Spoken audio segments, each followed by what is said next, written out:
Well, hey, everybody. Thanks for joining us. My name is Jake Milstein. I'm the event host here at CI. What we're going to do today is have an urgent panel discussion about the Exchange Compromise. I got to tell you all, just a second ago, the slide said Hafnium Exchange Compromise, but it's so much bigger than a bizarrely named group named Hafnium at this point. We just took it off the slide. I'll introduce who's joining us here in a little bit. If you've been to our events before, we have some added folks here that'll add some good color to this.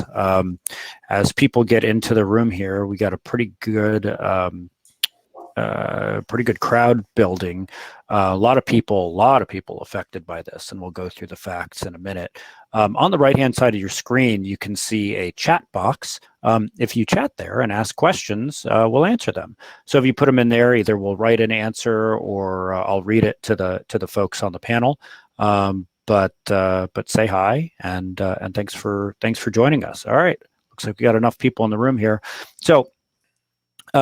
Joining us today are Mike Hamilton, CI Security co-founder, former CISO of Seattle, Fred Langston, who also founded the company and is the EVP of Professional Services here. And, Fred's team has been taking all of the IR calls.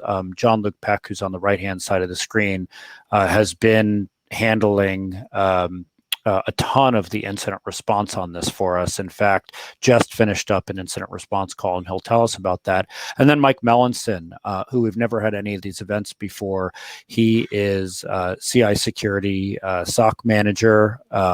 And we've never had him on one of these events before, but they took a bunch of the urgent calls, and so we thought we'd add him to this event because so you could hear what it was like, what it's been like, and what it continues to be like from the perspective of the inside of a security operations center. So if you haven't been to one of these events before, what we're going to do is talk about the facts and then do a panel discussion. You get your questions answered. And at the very end, we have a survey because we really want to know how we're doing and we want your opinions. So the facts. So starting as early as January 6th, on-premise Exchange servers targeted, 4 different zero-day vulnerabilities exploited in the chain. Microsoft initially identified a Chinese APT group called Hafnium. Microsoft reported as many as 10 groups exploiting the vulnerabilities. I think it might be more at this point. Up to 60,000 organizations impacted globally. Web shells implanted for remote administration. And then what really upped everything last week was other attackers began using the compromise for ransomware. So going to the panel, Mike, what else is going on? So I'd update a little bit of that information there. And what I've read, that there are multiple hundreds of thousands of organizations that have had their Exchange servers compromised. So, that's a little new information. I think apart from the event in progress and the need for, some forensic examination of some server pools and some guidance on what to do for the next wave that may be coming here, I've been diving into the timing around these things, and there's some really strange facts about the timing. So it started before Microsoft released the patches in February. And when they did, they released proof of concept code to the antivirus companies so that they would have, detection analytics for these things. And then they made all the vulnerabilities public on March 2nd and released patches for the older versions of Exchange. And then in late February, just before the security patch came out, they saw an automated wave of attacks that started to go across industry sectors, right? In the beginning, this was infectious disease researchers, NGOs, policy think tanks, things like that. And then all of a sudden, gloves off, and it's everybody. So that's the strangest thing to me, right? Was this intentionally transitioned to organized crime? Did it jump the fence? Were the exploits easy enough to perpetrate that just anybody could do it? Or as Microsoft is now investigating, did somebody leak that POC code and it jumped the fence and got over to crime that way? So there's a whole bunch of weird things still to figure out around this. Yeah, I mean, that is weird. Fred, just before the start, we were talking about all the weirdness around it. What do you think's going on here? Well, you can see the activity that, if you look at some of the timelines, goes back all the way to October 1st. And that is some of the initial exploitation or attempts at exploitation of some of these vulnerabilities. So these 0 days were actually being tested, and we saw activity up until November as these separate exploits were being tested in various arenas. And we think Hafnium, the group Hafnium, was starting to really do their reconnaissance work sometime in late November. And it was acting, probably for a month, 2 months before we really became aware of what was going on, started realizing this exploit code was out there. And this is when probably the enormous amount of espionage-related damage happened. And as Mike alludes to, the question is what moved it to the next phase? And is this potentially a whole new model for nation-state activity? I mean, this could mean maximum disruption with every event at this point, not just, hitting one sector, like, Tyler Technologies having to deal with, what they did. This is maybe attempts at, some really broad scale attacks that have an economic component, as well as a espionage component, as well as a disruption of life component. Yeah, and I think that's a good theory, right? That this may be the new way going forward, right? The nation state espionage level actors come in, establish the beachhead, and then throw what they know over to organized crime once the espionage value has, lapsed. And that would be hard to prove. Attribution is really difficult, but if that's true, this new world is going to see a lot of pushback. There's going to be a lot of diplomacy / retribution coming if that turns out to be true. Well, what I think will be most interesting is when they really look back and say who was successfully attacked first, and when did it turn to a more commoditized approach. Understanding kind of these time frames will help understand the threat a lot better, because it's, right now supposedly Turkey has the most affected systems. But if you look at the original set of attacks, it was, as Mike alluded to, organizations with sensitive information that nation states would want. So it's clearly a completely different modality on what they're doing now, what they're trying to achieve. Yeah, and I mean, stepping back for organizations impacted by this, I want to bring in Mike Mellinson here. So again, he is one of our SOC managers, and he's sort of on the front lines of this. He got a lot of calls. Mike, what were the call? What kind of calls did you get, and then what steps have you been walking people through?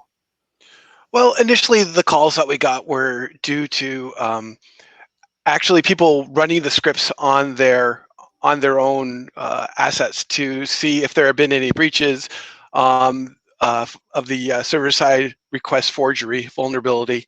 That was the most insight we were able to get into that first step of the chain. That's an attack over 443, which made it very difficult to be able to see, over the wire, which made it difficult. So, when we got those scripts out to various people, they ran the scripts, and all of a sudden they're like, "Oh my gosh, I'm breached!" And they call us in, ask us to verify, help them verify logs, and I think the most vulnerability we were able to actually see was one of the post-authentication arbitrary rights for the 27605, which is to spawn web shells. We could see that available in the Windows logs themselves. And when that first happened and we wanted to give the script people, we sent it to our customers and then put it on our blog so that everybody could see it. I just put it in the chat here if people don't have that. Although I imagine I imagine if you're in this, you've already taken these steps and you already know. If you don't, there's the link. But I imagine if you came to this, you know.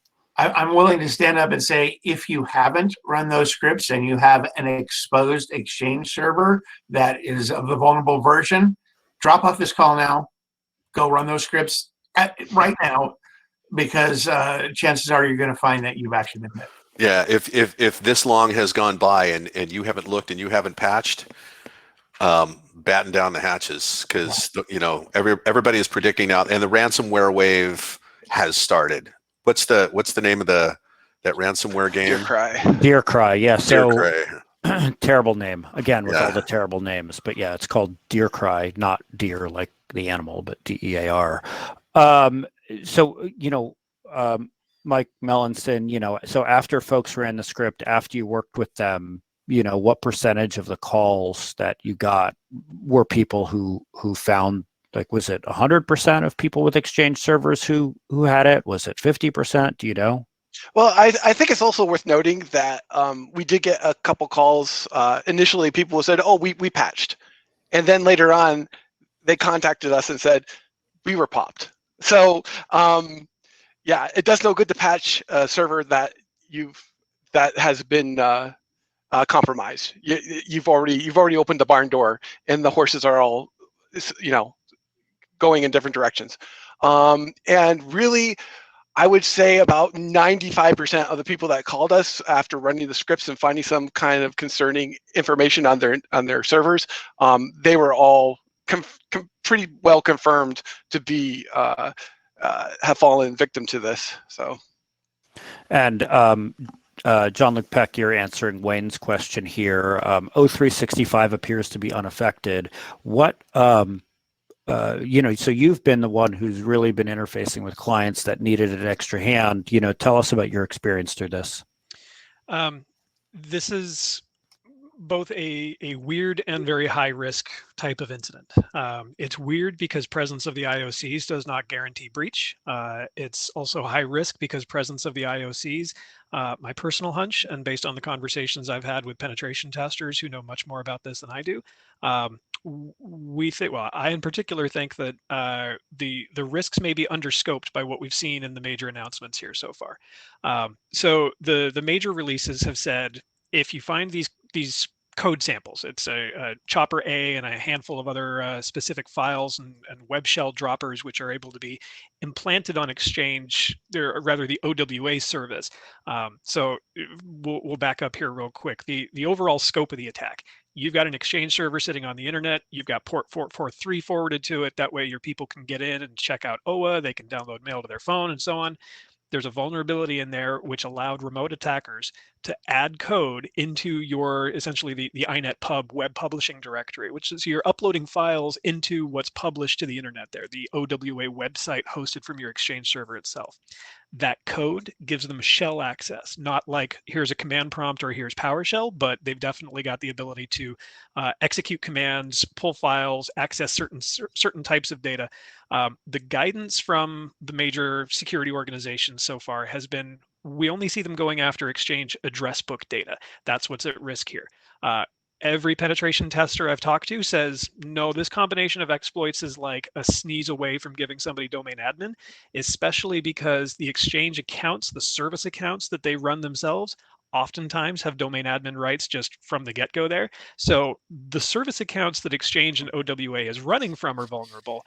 But then on top of that, we're talking about a system which is passing through potentially thousands or tens of thousands of authentication requests a day from your employees, from their devices, from their laptops, their home computers, their cell phones.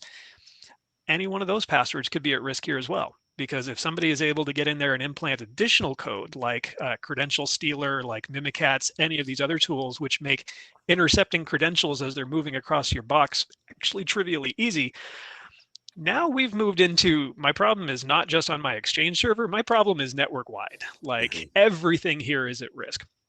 But what we're seeing is that the majority of organizations which are at risk here, which is again, organizations which are still running Exchange on premise, either because they haven't completely migrated up to O365 yet, or for whatever reason, they just decided that's what we want to do.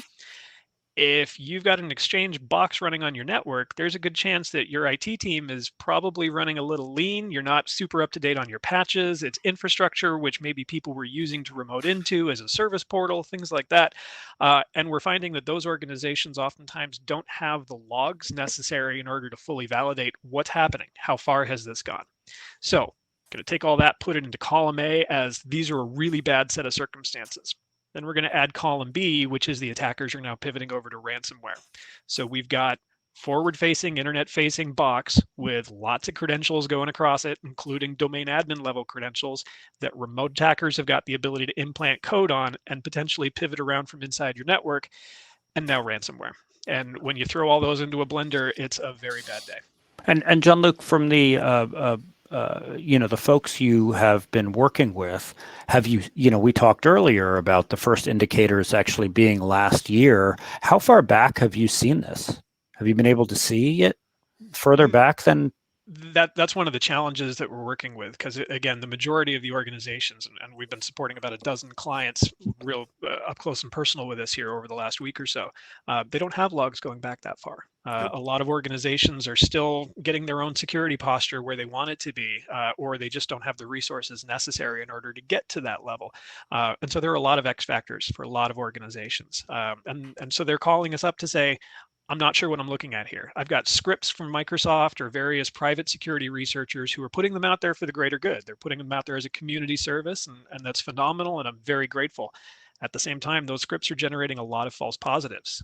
One of the components of the scripts goes through and searches in the program data directory on the Exchange server for any zip file. Well, VMware also happens to keep its zip file sitting in the program data directory with a bunch of XML about the disk files that it uses. So you've got IT team who is, being bombarded with everything's falling apart. You've got hackers inside your system. What are you going to do about it? They go and they grab this script, they run it, and they see everything's fine, everything's fine, everything's fine. Oh, except for this. This could be really bad. What is this? Do they need to activate an incident? Do they wait it out and see what happens? Do they call their cybersecurity provider and say, can you take a look at this? One of the issues we're seeing from customers is that they don't have the resources internally in order to do a full examination of this file, or the third parties don't have the resources available to respond, or when they are responding, they're treating it like a traditional gig. They're saying, this looks like it might be a breach. Here's a disk kit. Please forensically image your server, ship it back to us. We'll take a look and get back to you in a week or two. Mm-hmm. Well, if you've got an active server with known code and remote attackers, that's a week or two where you've got attackers who A, may be tipped off, but B, certainly have got additional time to do more damage inside your network. So this is very weird, because organizations can't just declare an incident and then descend on it and spend the next week doing nothing but that. But at the same time, you can't just treat this with a wait and see approach and see what happens. Hey, I want to get back to that when do you declare an incident thing in a second. First, we have a couple of questions here that I want to make sure we hit. Rob says, on-prem hybrid servers are vulnerable though. So just because you have O365 Exchange Online, you're not in the clear, right? That is absolutely correct. Yeah. If you are only using Office 365, all of your Exchange infrastructure is in the cloud, all your mailboxes are up there. So far, everything we've seen is you're most likely unaffected. And I'm going to put a big old caveat next to that, because we just don't know yet. And there is a lot of code overlap there between Exchange and O365. But I'm trusting Microsoft on that. However, if you are running a hybrid Exchange server, if you've got Exchange, OWA, anything on your network which has been exposed to the internet, certainly by port 443, I see Wayne's got a question about if it's just doing SMTP relaying. I'm not sure about that. I'll be honest. I'm not 100% sure on that. No, certainly. That's a problem. That's a problem. We've already got clients that have their SM. This is exactly what I want to point out. So this is an issue. And the other thing that we're seeing is people forget they have like an SMT relay for outbound only. And they forget it's there because they moved everything else, and it's for the on-prem, printers to send email or something like that because they can't join the domain. So they leave that there and they forget it's even there. So yes, a lot of people are going, I forgot we had that old Exchange box that does this for 2 email addresses, but holy cow, we got popped. So this is happening. And then Wayne says not hybrid, but directory sync. And I think that alone is not affected. It depends on if you've got a port forward exposure, and it depends on if you're running it on your Exchange box. If it's running on a box which is also running OWA, I would consider that a problem. If it's just a directory, a domain controller, and it's essentially got an outgoing TLS connection up to Azure and you didn't need to forward any ports, yeah, you're fine. And then John's question here. So if you ran the script and see connections for CVE and nothing was found, does that mean that reconnaissance was done but nothing else was breached? I think that's a relatively logical assumption, but I don't want to say it's a safe assumption because Yeah, again, I don't think we should say based on that piece of information you're clear. I don't want to say that. Yeah, no, I'm with you on that. I would absolutely run follow-up validation scans using antivirus, Defender especially, because Microsoft is making very specific detection rules for Defender. But any EDR platform as well.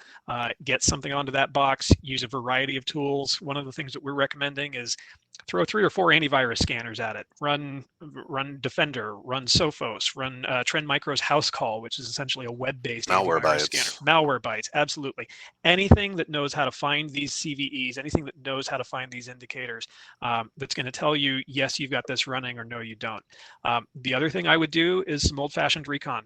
Get onto a server, run netstat, see who it's talking to, check out your firewall logs, what's going on there. If you have suspicions that maybe you've got somebody sniffing around inside your network, call your ISP and say, tell me about my traffic for the last few weeks. Have you seen an increase in outgoing data? We've seen a number of instances where ransomware took hold of an organization, but for several weeks prior, they were just siphoning data out of the organization, maxing out the outgoing bandwidth. And so you take a look at traffic stats and it's like, oh yeah, not a lot going on. You get to, oh, it's February now, suddenly we're maxed out. Well, there's activity there. Why the ISPs didn't report on it, I don't know. But that's a good question to ask. There's a partial reason that came out in the news today, and or maybe this was over the weekend, and that's that the attacks have been launched from domestic sources. They're coming from AWS. Hey, our Exchange server talks to AWS. That's not weird at all. Yeah. And so I want to get to Mike Melanson here. So and then we'll get back to the question. So from the SOC perspective here, we watch a ton of networks. What do the analysts see anything happening here? It's pretty difficult to see because the initial link in the attack chain is over 443, which is encrypted. What we do have is our alerts that we have spun up on the fly in order to determine if there's some of the post-authentication activity going on, which we can see a lot more clearly because we can look at Windows logs. But that initial scary 26855, we just don't see it. Unless a couple times we've seen them run it over HTTP, and we notify people about that, but they tend to not have any result on the affected server. So, and that's just because they've patched the server already. So yeah, sure. Yeah. So let's talk about those patches and everything. Earlier, I think John LePeck, you touched on just because there's sort of a question here. Just because you patch doesn't mean you're in the clear. Mike and Fred, I know you've been warning folks. Great, you patched, but not necessarily in the clear. Or you're in the clear if you patched. Well, you're not clearly in this instance. But I think there's a way to mitigate the risk of this, and that is I think it's time to have a new patching strategy, and that is whenever anything of critical severity comes out, we may need to call an incident, right? We have to patch this, and we have to patch it today. Okay, not 30 days, which is our normal patch cycle. It used to be okay. Well, the bad guys know the normal patch cycle is 30 days, and they're going to do it before that, right? And so I think this is forcing a change into IT that nobody wants, but I think there's no way around this. We have to look at patching very differently and prioritize these sorts of risks effectively and act on them as imminent threats. Didn't we have that conversation about Excellion just a few weeks ago? We did. We had the identical. Yes. Yes. High severity patches and incident. I'll point out too, with respect to your question, Jake, if you got popped before you patched, they've pivoted. They're somewhere else. Your Exchange server is not where they are anymore. And so now it becomes looking at all the traffic in your network and trying to find those, aberrational connections that never happened before, or, scanning for additional, points of compromise.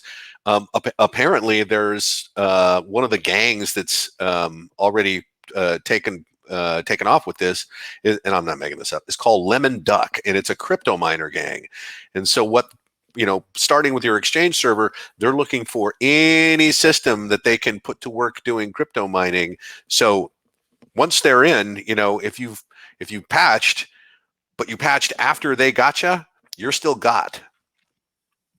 And so, and John-Luc Peck and Mike Melanson, have you seen those backdoors in as you've been looking at systems, or, and seen the persistence? Yeah, I have in at least 3 of the incidents that we've looked at here. We didn't see active signs of use, like we didn't see an active connection, but we saw the back doors there, and we saw indicators that they had been present in ways that made us uncomfortable. We'll put it that way. Mike's point about if you've patched after you've already been popped, you've got bigger problems. He's absolutely right, because the Microsoft patches came out, was it March 3rd or March 4th or thereabouts? But this wasn't just a traditional 0-day. This wasn't just we found vulnerabilities in code which you may already be running. This was we found vulnerabilities in code, and we see that nation state actors are already exploiting it, and it appears to affect just about everybody running this software on premise. When the federal government is telling you go patch these systems by the end of the day or shut them down and submit a report confirming this, this is not your traditional 0-day patch cycle, to Fred's point from a moment ago as well. Yeah, and don't you think it's fascinating that the demographic that has not been hit are federal government agencies? What do you make of that, Mike? That we know of. I don't know. Well, they were going after, people that create vaccines and people in policy think tanks and stuff like that. And after what just happened with SolarWinds, my expectation would be that the radar is way up inside federal agencies right now. So maybe they just didn't want to mess with that. Oh, there's nothing and let the Russians, continue to get blamed for stuff. And hey, Fred, there's a comment here from Annie that I think is really important, because what you're really calling for is a big culture shift. She said, we, IT, slowed down patching years ago because a patch could take down your network. In an organization I worked for before I worked here, somebody installed a patch at a critical time of day, and it took down the entire network because they hadn't read everything ahead of time. That's a real worry. Right. So how do you reconcile that culture shift? Well, you got to have a testing infrastructure, right? A lot of places, when they see a critical patch, and probably with the current state, is the right idea is we roll it out immediately. But you need to test, right? With any patch, you need to test. So we're talking about building something new here. It's a ability to test these and roll them out effectively. And to everything that needs to be touched, because that can be a challenge in itself to get, 10,000 machines patched, right? So there's all sorts of things that need to be thought about. And that's why I say this does need a complete shift in thinking. And I think kind of the ITIL approach, or whatever it might be, needs to take this into account, that there's a timer now, right? There's a fuse that gets lit, and we don't control that. Right. And we have to react to what we don't control. But what do you do about this problem that John and Samuel are bringing up, which is Exchange, the quality control on Exchange updates, has a horrible track record? True, false? Pick your poison. Pick your poison. Which one would you rather live with? Right. And so here's the way I look at it. An Exchange outage, terrible. You lose a weekend maybe, but you recover. An Exchange hack, where the data is stolen, you don't know how far they've got into your network. That's catastrophic. Okay, that's catastrophic. So it is catastrophic for the people that are affected. I'm telling you, and the other shoe has not dropped. We have not seen the worst of what is going to happen from this attack yet. And Mike Hamilton, I know you wanted to talk a little bit about CISA and some of the things they've done. Yeah, they're actually putting out what I consider to be the best information so far. And they go into some detail about these China chopper web shells, along with the indicators that you can use to find, if a file's lying around. But and they call these MARS, malware analysis reports. There is an alert. Let me look, and I'll get you the number. Alert number AA21-062A. Did I give you a link? Yeah, I'll put a link. There's a link in the chat right now too. You got it. People. Yep.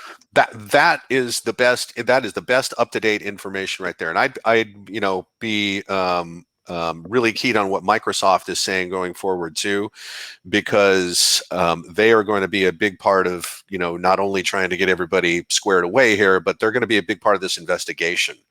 And they are in the position of being the most authoritative about these products. So I'd watch what they were saying too. And hey, earlier you talked about the attacks coming from domestic data centers, from AWS and the like. I mean, that's right. And this is what they're talking about in the federal government right now. Because problematically, and this is likely known by nation states. They know how our laws work, and they know that the NSA cannot work domestically. That is not part of their authority. So I have said for many years, go ahead and block Russia if it makes you feel better. It doesn't really do anything. They're just going to go around it. And because we have the kind of, capitalist underpinnings that allow anybody to just, buy services, AWS, GoDaddy, and some other companies that are all domestic have been implicated here as the launching point for these attacks. So what do? Go ahead, block AWS, see what happens. So what this is leading to is a conversation about how maybe the NSA needs expanded authorities. And this starts, the slippery slope talk. And, in addition to wanting the NSA to, partially be in the business of helping to protect, there's the cost that we're going to exact is coming as well. And we need to set an example, especially if there is active coordination between nation state and criminal gangs. Something's got to happen to set such an example, right? Nothing focuses the mind like a public hanging. And so, if we catch these guys and peel their skin off on live TV with pliers, this will stop. Thanks for that, Mike. Yeah. Hey, but I do want to talk about that transition from from what started to now all of the criminal gangs that are in there, and now ransomware gangs with this Deer Cry ransomware, or whatever the name of the ransomware is, or whatever it is. I mean, what and the duck guys? Yeah. I mean, this is. I mean, I know it's certainly not unheard of to have a nation state find a vulnerability and then have other folks jump into it. But the speed at which this has happened is unusual, right, Fred? Yeah, there's a lot of theories behind this. One is it was been all orchestrated by the Chinese government, and they, gave it to their best gang to go grab the espionage information and then immediately push it out to all their affiliated, if you will, criminal gangs to cause as much disruption. There's also other theories that these vulnerabilities, as we know, like I said, we know that these were out there and being kind of individually kind of out in the wild. And we know some of that because some of this stuff was on auction sites. So they were incredibly expensive, right, at the time. The second Hafnium used them, and these exploits are essentially available for them, the other guys, to go out and copy. The price dropped through the floor. So they think maybe on the auction site, this $1 million exploit is now a $100 exploit, and everybody and their brother and sister decided to jump in at the same time because now it's free, shark feeding frenzy, and that caused this to come out. And I will say, and Jean-Luc, verify this if I'm speaking out of turn here, but I believe we're also seeing activity from Europe, not just from AWS, and I think that might be the expansion to foreign criminal gangs may not be related to this at all at this point, right? Mm. I wonder who put the exploits on the market. Another great question. Because if it was the Chinese espionage people, that is a tacit going, okay, go get them. Yeah. And I have a question for the audience here, and you can put the answer in the chat. Sometimes when we have these urgent panels right after something has happened, the first thing we do is we say, okay, this has happened, like with the Tyler Technologies or the Excellion, right? This happened, and so these are the steps you should take. For this one, because it happened a while ago, because we believe that most organizations have taken the steps, I kind of want to know from the audience, do you need in this discussion, do you need from John Luke and from Mike Melanson here, do you need more steps to take? Is that useful in the rest of this discussion? We're trying to get a sense for folks in the audience here of where in this you are. And for Mike Melanson and John Luke Peck, have you all, so in terms of the next step of this attack, have you seen the ransomware or the crypto miners come in yet? I have not, because the clients who we've been working with have called us either to verify the IOCs or to say, we see this, what do we do now? But I'll tell you, it's hot on everybody's minds. Everybody is very concerned about it, especially after seeing the major attacks over the last few years at organizations like Maersk and the NHS. Yeah, it is something we're looking for, but we haven't seen it yet. So, well, I mean, that's good, right? I mean, maybe it's. Well, I guess they hide. They're good. They're sneaky. That's the bad thing about hackers. They don't follow, what you want them to follow. They follow whatever the hell they want. So. Now, to Microsoft's credit, they released, I believe, I'm still trying to get this confirmed. I know that they released Defender detection rules specifically for the ransomware. So not only were the patches released in order to patch Exchange and get the vulnerabilities closed, but then they released ransomware detection tools by way of Defender.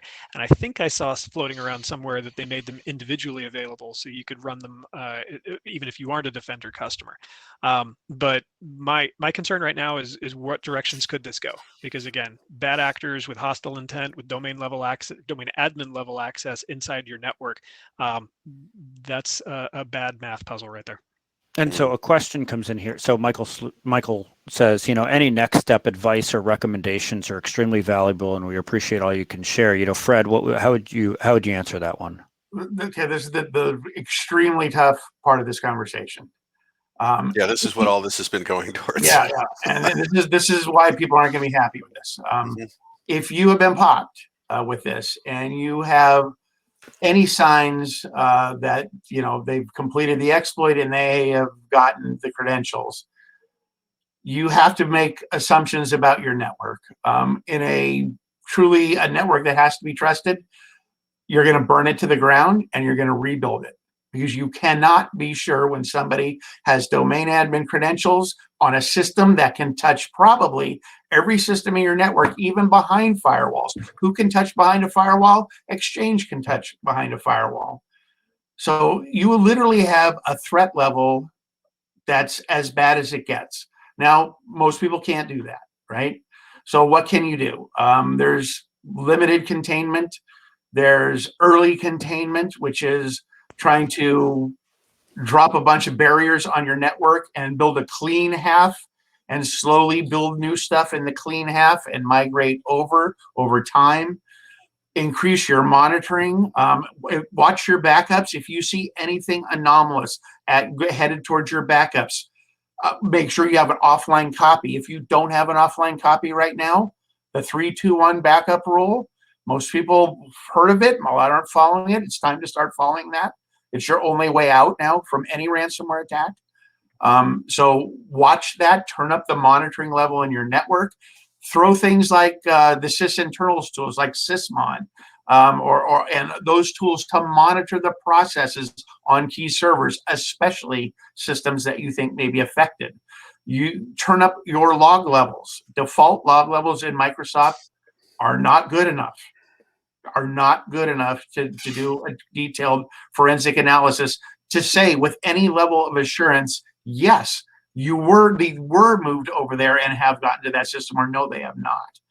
So, and And there's another concept here, and this is the tough part. You cannot prove a negative. In other words, Right. you can't prove that they're not there, right? You can spend $1 billion, doing more tests to say, are they here? So there is some point where, investigating is the point of diminishing returns as well. Yep. So we don't have a great answer. There is no panacea like run this tool, do these set of actions, and you're going to be okay. Because it's based on your individual situation and the fact that somebody with domain ad level credentials on a system that can touch anything in your environment. I mean, you don't have to be imaginative to figure the damage they can do and the backdoors they can place. Right? Yeah. Well, apart from that, I mean, apart from hey, there's probably someone in your network, if this series of events happened and, you need to look for everywhere they could be right now. Well, there's that. And that becomes a very expensive proposition. But I think because and continue to watch the reporting on this and whether or not this ransomware thing takes off, prepare to get hit with this. If you have an on-prem Exchange server and you don't think you got in front of this all the way, make sure you've talked to your insurance company. You know what that policy says. Build a domain controller, sync it up and then take it offline in case you're going to need it later. Like Fred said about your backups, get ready for the next shoe to drop. That's really the advice here. John Luke, did you want to add something there? I got a bunch of stuff I want to add, so you're going to put me off the ledge here. Backups are absolutely critical, especially online backups or appliances which you're using for disk-to-disk backups. Ransomware goes after them. If you've got a backup system which your domain admin account shares a password with or which users can log in directly to, it is absolutely at risk. The only backup systems I've seen unaffected during ransomware are the ones that are essentially dedicated, separated Linux-based appliances that are cloud managed through separate infrastructure with MFA to the hilt. Anything else, especially if it's just a Windows file server that you're sending backup target to, or if you've got a disk-to-disk rotation, stuff like that, if it's on your network, it's at risk. So we're in the batten down the hatches and prepare for the storm kind of mode, and we're advising customers to get there as well. Make sure you've got a good copy of your backups prepped and offline so that ransomware or another attacker can't get to it and disrupt it. Number two, get EDR running somewhere somehow. Even if it's only on your domain controllers and your Exchange servers, that at least is going to move your posture forward. If you're already an EDR customer, I don't care if it's Defender ATP or Sophos or anybody else out there, make sure you've got it, make sure it's in place, and make sure you're monitoring, because that kind of alert, that kind of inspection of a system, every process that's running, every registry key that's being opened, every file that's being read, that's what's going to give you the early detection that you need in order to jump on it. The vast majority of them, especially the top tier providers like Microsoft and so on, have got rules already for the web shell code, for some of the ransomware that they're seeing. So those are two things that you can do very early on. The domain controller, like setting it up, taking it offline, absolutely. I put my tinfoil hat on with this with pride, and I get very weird looks from people when I recommend this. But go back and look at the Maersk incident, the one which took down global shipping for the better part of like 3 months or something. The only reason they were able to get their global network back up was because they found a domain controller running in the back of a closet in some remote location that they had completely forgotten about, but it fell off the network 6 months ago. It was unaffected by the ransomware, and that's what they used in order to restore their network. This is the kind of stuff that we're talking about organizations needing to prep for, because we've seen the aftermath. We're doing the incident response when clients call us up and say, I got the purple screen on all of my computers, and as I'm sitting here looking at it, I'm watching them take down that server, and my password stopped working over here, but I can still ping. Nope, there it goes. It happens just that fast. We had one client who called us up about 5 in the morning. We got the call, and they said, we were notified last night at 11:30 by the FBI that there was weird traffic happening on our network. I've got our IT people talking with Microsoft support right now, trying to figure out what's going on. Can you join us?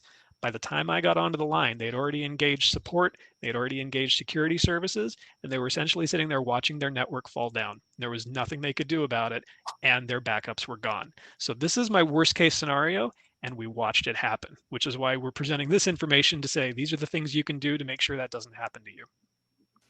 So, and then Eddie has a question here. We patched immediately on March 3rd. We initially got a red flag when we ran the first script.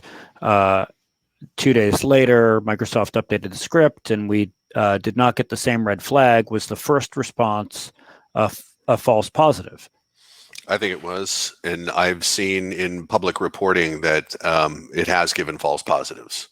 So now that's my opinion. I don't know if that's what that means. Well, But it would be worth looking at what caused the false positive. If you can identify from the output or from what the tool may indicate will give a false positive, that may help you identify that. And that's what I would do to try to figure out why. If you can say, oh, this is why it was a false positive, you validated that it is. Yeah, and some of the tools were putting out exactly what the indicators were that it was looking at. Some of them, I think, were just sending out like CSV files and saying, I see 30 things here and I see 10 things here. That's useful, but not as helpful as it could be. If you get any specifics and it says, I see a file here, I'm not sure what it is, take it, pull it down and run it through VirusTotal, run it through hybrid analysis, take a look at it. We've seen false positives that were completely benign, but at the same time, you have to assume that whatever it's coming back with is at risk or could be, radioactive, as it were. I'll step back.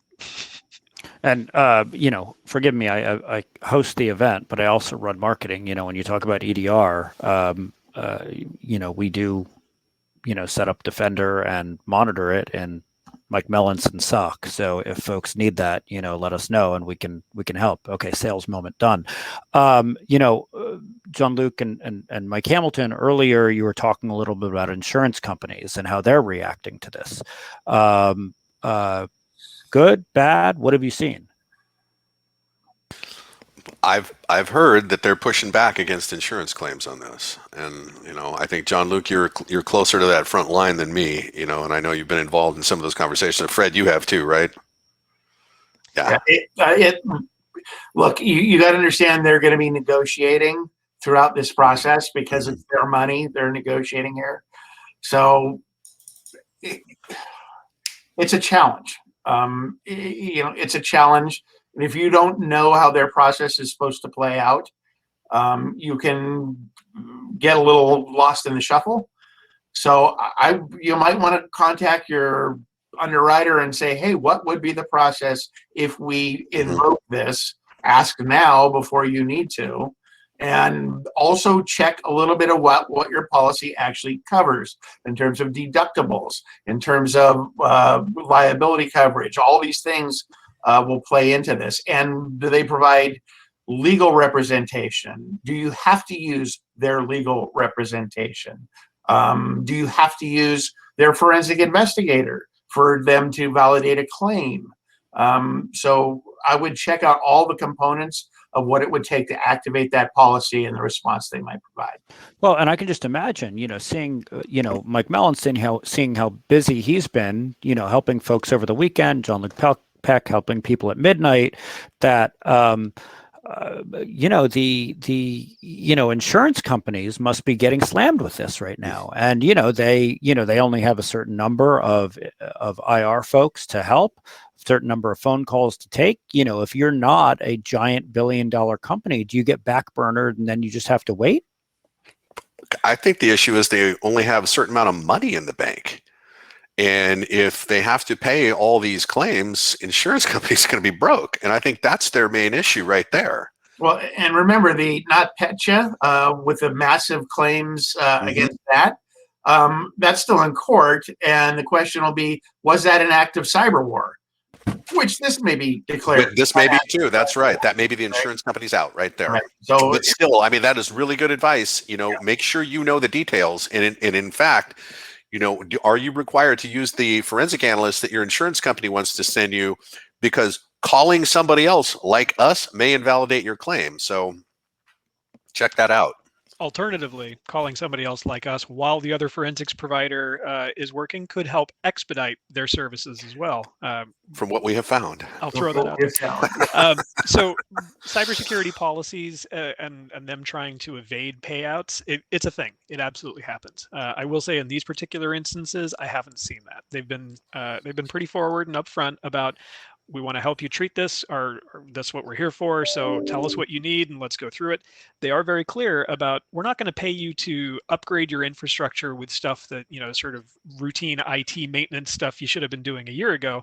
But anything directly related to the incident, to investigations, to cleanup costs, they've been very very open and candid about. But that said, there are also times when you may have a $50,000 deductible, which means you're on the hook for the first $50,000 worth of costs that get incurred. In that case, maybe $5,000 or $10,000 worth of forensic services to figure out, do you actually have a breach going on, is money well spent, because it's going to save you not only activating a very expensive resource, but activating a very expensive resource who could come back to you with a bunch of the findings and say, we're kind of concerned about how you're set up right now. We need to talk about your policy.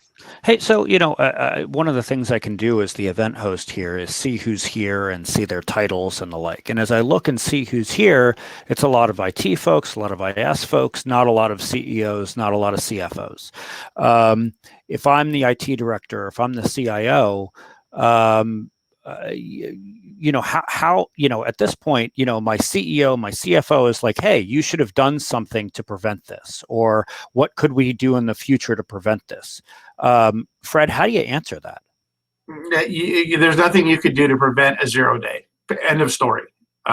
This is why when you go to the CEO and you say, and this is why our backup infrastructure is so critical, and that we're managing that appropriately, that our IR plan is polished, that we've done a tabletop exercise so we can respond rapidly, and this will happen again. This is the unfortunate consequence of the digital age, that this will happen again. And this is a lesson going forward on the preparations that need to be in place when bad things happen. Right. And that's what I would tell, if I was going to advise the C-suite. It's, there was no way to avoid this. You don't avoid 0 days. And we have been responding as quickly as we've been able to obtain information. And our preparation now is to make sure that we minimize any secondary impact. And those are the words that I would use right there. So, preparing, we're going to hit with we're going to get extorted in a week. Okay. All the things that you need to do to make sure that you don't pay a ransom and you don't have to rebuild your network, and after nuking it from space. Those are the appropriate things to be engaged in right now. Yeah, I mean, Annie says C-suite's biggest question: why is all the money I'm spending not protecting me from this? It's frustrating. And I'm sure Jean-Luc, you talk to folks who ask you that question. Yeah, and it's tough, because oftentimes they are asking that question after running a $1 million a year IT program, or sometimes even just focused on security. So there's a number of answers that go along with that, and it all depends on your organization and the culture. Going back to patch compliance, like Fred had been talking about, and Annie had been posting chat comments about, if you're not patching, there's risk there. It doesn't matter how good your security solutions are. It doesn't matter how great your EDR or your firewalls are. If you're still running vulnerable versions of software that are exposed to the internet, they're going to be susceptible to attack. The same goes for infrastructure and how it's configured. So for example, if port forwards are a real common thing on your network, because you want to make sure that your IT people can remote desktop onto the Exchange server that goes down every once in a while to make sure that it's up and running. Well, that makes perfect sense from an IT operations point of view, but that port 3389 port forward is also sitting there open to everybody else on the internet, and RDP is a very known vulnerable protocol.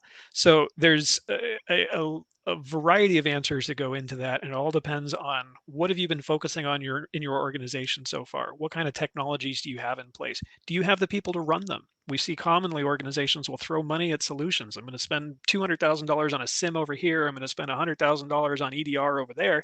Meanwhile, IT is still tasked with making sure that the executive printers are up and running and that everybody can use a conference room when it's available. So those are very big challenges for any organization to contend with. But when you go to the executive team and you say, here's the problem, here's what's happening to people right now, and here's what we need to do about it, it's them chickens coming home to roost, unfortunately. Yeah, and Samuel brings up a good point, echoing Fred, which is and be ready to accept the inconvenience of installing critical patches ASAP rather than waiting 30 days. Hey, I do have a question for folks in the audience as we get toward the end of the hour here, which is I'm going to put my email address over there. One of the things that I've wondered being in marketing is I create documents for customers sometimes, whether it would be helpful to have an executive brief on this that you could give to a CEO, a CFO, a COO, that type. And if you want that, send me an email. I'm curious. If you want it, send me a note, and I'll pen that with the actually I won't. The people on here will, but I'll make it look pretty. So that's why Mike Mellinson is smiling. He's like, "Oh man, I'm gonna have to write that now." Did we just get voluntold? Yeah, you did, but you're getting voluntold by all of these people. That's great. All right, so we just have 5 minutes left here, so let's do final thoughts. I want to start with Mike Mellinson. So Mike, from the SOC perspective, final thoughts here. What do you want people to walk away with? I think that awareness that was just brought up, being aware of what's exposed on the internet. We see probes all day long, 24/7, 365 days a year against 3389, all the time. And our job is to go and say, were any of these successful? But it's happening. Every client I talked to, I could feel their pain when I told them, isolate that server, build a new one. But it's just nuke it from orbit. You got to do it, because until you do that, that second step analysis of that box, you don't know what is done, and the pain is real. So I get it. We try to find ways to give good information to people so they can make rational and risk-based decisions that are sound. But at the end of the day, you're right. It's got to be a culture shift. Patching. I don't know what the total answer is, but that's where it starts. Good. JLP, final thoughts? And while you talk, I'm going to put up our email addresses, not just mine, so if people want to reach other folks, they can. This one's weird. You can't look at it as a traditional incident because when you see it, it may not be as bad as it looks, or it may be a whole lot worse. Take the indicators, run them down to ground, focus on the facts, and reach out for help when you need it. Absolutely check your logs, start closing down firewall ports, making sure that you've got only essential services exposed, only to essential areas where they need to be. I posted in chat, if you don't need your VPN or remote desktop exposed to Eastern Europe, Russia, Africa, get it gone. Put in geo-filtering policies. This is absolutely the time to get small on the internet and expose only what you need and where you need it to go. Oh no, somebody said the survey is not working. So let me fix the survey link. And while I do that, Fred, final thoughts. Yeah. So a great time to really take a look at your incident response process end to end. That means the plan, the people exercising them so they know what to do when the house is on fire, having tools ready, understanding your backups, everything end to end in the incident response process. Don't treat it like something you break out when bad things happen. It needs to be exercised all the time. Mike, final thoughts. Final thought is assume that the second wave is going to hit you. If you have Exchange on-prem and you don't think you really got in front of this, you're not comfortable about how you got in front of this, assume something's going to happen and prepare for that, right? This is about minimizing the impact of a foreseeable event. Okay, don't go tell your executives, we'll prevent that. Don't even use language like that. We are going to minimize the impact. That's the language to use. Cool. Well, thanks, guys. The survey link, for whatever reason, is not working. It says it's not. It says it's dead. So I blame Sloan. I blame the Chinese government. So Jake, what I'm going to do. What? I got one thing I got to throw in real quick before we break. Anybody who has read through that Hafnium brief, the PDF, which Jake linked early on, or if you got the email, I have to give a shout out to our SOC team. They did the vast majority of the research on that. They compiled all that information together. There was a small team of us that essentially just made sure it was formatted nicely into the template. But kudos to Mike and his team for a bunch of excellent research. Very well done there. Cool. Well, thanks, guys, and thanks everyone for joining us. I'm going to email everybody the survey link once I get it working. Sorry for not having that working and for the little webinar issues at the beginning. But thanks everybody for joining us, and stay safe out there. If you have any questions, you have my email address. It's jake@ci.security. I'll get you to whoever is the right person in the org, and I check my email way too much. So anyway, thanks everybody. Have an awesome day. Bye-bye. Bye, everybody.